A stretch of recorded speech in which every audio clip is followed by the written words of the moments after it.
Salut, c'est Trado, je suis content de vous retrouver pour la mise à jour de l'indice parisien. Alors avant de commencer, j'aimerais vous présenter la nouvelle version de la plateforme Pro Real Time que j'ai la chance de pouvoir utiliser en avant-première depuis quelques jours. Alors elle n'est pas encore disponible, la version bêta sera bientôt disponible au téléchargement, mais regardez quand même quelques innovations majeures. Je ne vais pas faire le tour parce qu'il y a vraiment beaucoup trop de choses à dire et c'est pas mon travail, mais simplement des choses qui améliorent significativement les vidéos que vous pouvez voir et mon trading.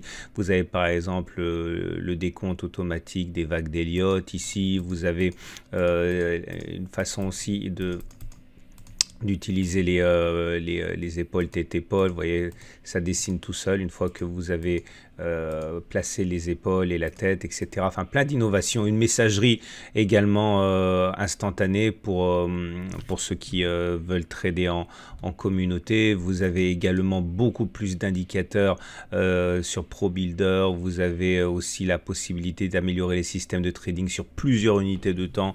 Enfin, franchement, c'est vraiment très bien. Quelque chose que vous allez voir maintenant dans mes vidéos, c'est qu'on peut déplacer simplement en passant la souris sur les figures graphiques, sur les éléments graphiques, vous pouvez les déplacer comme ça, et alors qu'avant on avait besoin d'une part d'être sur la bonne unité de temps et d'autre part utiliser le bouton droit, etc. Là maintenant on gagne énormément de temps, vous allez pouvoir vous en rendre compte. En tout cas bon, j'essaie de vous montrer de temps en temps comme ça quelques innovations que j'utilise, mais c'est franchement pas mal. Ah, vous avez également un journal de trading ici, vous cliquez là. Et vous avez toutes les annotations que vous avez pu mettre pour la raison sur laquelle vous êtes intervenu, pourquoi vous allez sortir, etc. Enfin, bref, c'est vraiment une énorme évolution dans le rendu et dans les fonctions proposées par Pro Real Time. Vous allez voir, c'est vraiment génial. Bon, on revient à nos moutons. Et notre CAC 40 qui, ça y est, est venu toucher au point près. Regardez, c'est chirurgical. Point près, la zone de résistance des 5226, 5266, vous voyez, c'est magnifique. Et c'est d'ailleurs sur ce niveau précisément que la petite mèche haute s'est créée, signe que les baissiers ont pris le contrôle à partir de ce niveau. Alors attention, il ne faut pas non plus raconter n'importe quoi. Ce sont toujours les haussiers qui sont en contrôle, avec une belle bougie verte comme ça, de toute manière. Mais on voit bien qu'en intraday, on a acté cette zone de résistance. Cette zone de résistance, encore une fois, elle est visible de tous les analystes techniques, elle a une légitimité en données hebdomadaires, donc il faut vraiment faire attention maintenant si vous achetez. Vous remarquerez également que nous sommes toujours pour l'instant dans ce canal noir, et que ce canal noir, tant qu'il n'est pas cassé à la baisse, eh bien il n'y a aucun mouron à se faire. Et je vous rappelle, si vous découvrez l'analyse technique, que lorsque l'on casse un canal à la baisse, eh bien plus souvent on latéralise que l'on entame une tendance baissière, donc il ne faut pas non plus envisager le pire si on devait casser le bas de ce canal noir. Vous remarquerez également qu'au niveau du chandelier japonais, on avait une longue mèche basse sur la séance de jeudi et ça trahissait quelque part le courant acheteur en intraday. Vous voyez, ça fonctionne très bien, les indicateurs techniques et les chandeliers japonais, puisqu'effectivement ça laissait augurer de la séance du jour. Alors maintenant un petit peu plus subtil, vous voyez, la bougie du jour, ça s'appelle un avalement haussier. Corps rouge avalé par le corps vert. Alors les puristes aiment que ça se retrouve sur des zones de support et pas sur des zones de résistance, et ils auront bien raison. Néanmoins, c'est un signal de force. Néanmoins, il faut relativiser ça, parce que, je le répéterai jamais suffisamment, les chandeliers japonais qui ne sont pas contextualisés, ça sert à rien du tout. Quand vous avez un signal haussier comme le chandelier japonais du jour qui intervient sur une zone de résistance, il faut tout de suite mettre un bémol. On va dire simplement qu'il y a des velléités haussières, mais la zone de résistance, eh bien, c'est plus fort que tout. D'ailleurs, tous les indicateurs techniques, tous les chandeliers japonais, etc. Ne valent que lorsqu'ils sont contextualisés par rapport aux zones de support et de résistance. Donc maintenant on va regarder les indicateurs techniques. Donc voilà les indicateurs techniques. D'ailleurs une innovation, parce que regardez les indicateurs techniques, je vous montre ça, il suffit de cliquer maintenant sur un bouton pour les faire apparaître et les faire disparaître.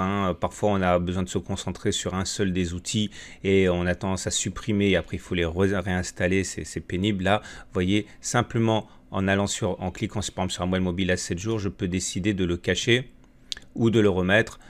Sans avoir à l'effacer, à supprimer l'indicateur, ce qui est assez pénible.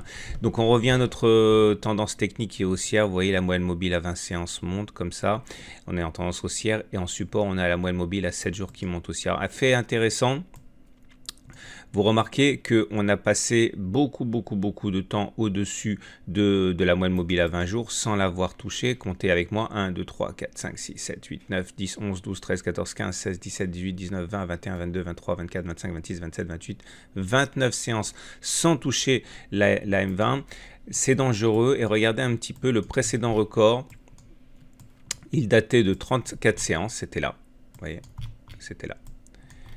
Donc, je vais vous passer le décompte, mais enfin, il y a 34 séances. Et qu'est-ce qui s'est passé après le retour à la M20? Eh bien, non seulement on allait chercher la M20, mais si vous prenez un petit peu de distance, eh bien, c'est ce qui nous a emmené justement aussi bas hein, dans le début de la correction très forte qu'on a eu avec une baisse considérable. Alors, regardez, maintenant, les indicateurs se trouvent sur la gauche. Donc, si vous prenez l'outil pourcentage, eh bien, justement, à partir de ce précédent record de nombre de séances au-dessus de la M20, on a perdu 20%, enfin bon, 19,6%, 20%.